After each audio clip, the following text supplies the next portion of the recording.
ይህ የምትመለከቱት ቤክ ስፖርት ነው። ላይክ፣ ሰብስክራይብ፣ ሼር ማድረግ እንዳይነሳ። የዕለቱን አጫጭር ስፖርታዊ መረጃዎች ይዘን ወደ እናንተ የምንቀርብ ይሆናል።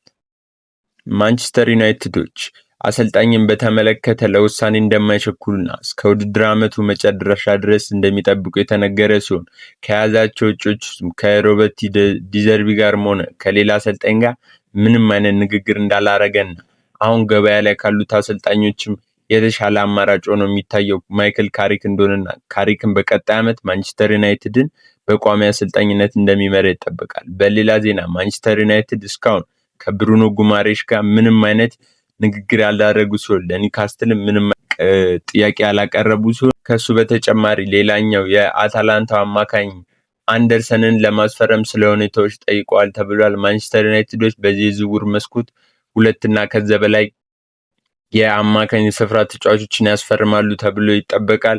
ከዛው ኤሊዮት አንደርሰን፣ ካርሎስ ባሊባ፣ አዳም ዋርተን፣ ሳንድሮ ቶናሊ እና ብሩኖ ጉማሬሽ ይካተቱበታል። ግን ከነዚህ ውስጥ ማንቸስተር ከየትኛውም ተጫዋች ጋር ሆነ ክለብ ጋር ድርድር እንዳላረገ ተገልጿል።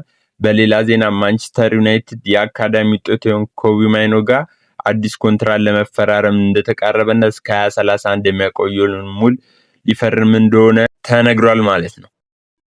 ሌላው አርሰናልን ወደሚመለከቱ መረጃዎች ስናልፍ አርሰናሎች በርከት ያሉ ተጫዋቾችን በጉዳት ምክንያት ከሀገር ጨዋታ ውጪ ሲሆኑ እነ ኑኖ ማዱኤኬ፣ ቲምበር፣ ትሮሳርድ፣ ኢንካፔ፣ ራይስ፣ ዙቢሜንዲ የመሳሰሉ እነ ማጋሌሽ፣ ሳሊባ በጉዳት ምክንያት ወደ አርሰናል የተመለሱ ሲሆን ቀጣይ ለአርሰናል ጨዋታዎች የሚመለሱ አይመለሱ የሚለው ነገር እስካሁን አጠራጣሪ እንደሆነና የታወቀ ነገር እንደሌለ የተገለጸ ሲሆን በሌላም ዜና አትሌቲኮ ማድሪዶች ሁለቱን የአርሰናል ብራዚላዊ ተጫዋቾች ጋብሪኤል ጂሰስ እና ማርቲኔሊን ለማስፈረም ፍላጎት እያሳየ እንደሆነና በክረምቱ የዝውውር መስኮትም እንቅስቃሴ ሊያደርግ እንደሚችል ይጠበቃል። ሌላው ፋብሪዚዮ ይዞት እንደወጣው መረጃ ከሆነ አርሰናል በሚመጣው የዝውውር መስኮት አንድ የፊት ለፊት የመስመር ተጫዋች ሚድፊልደር እና ተከላካይ ማስፈረም ፍላጎት ሲኖረው እነዚህም ውስጥ ብዙ አውሮፓ ላይ የሚገኙ ኮከቦች ላይ ታርጌት ያደረገ ክለብ ሆኗል።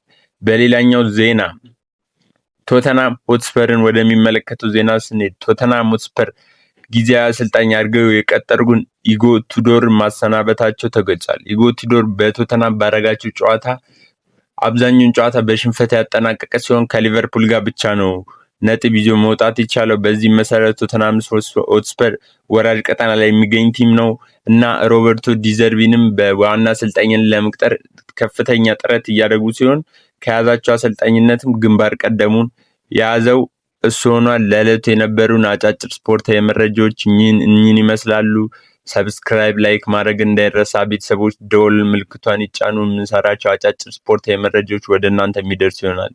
መልካም ቀን።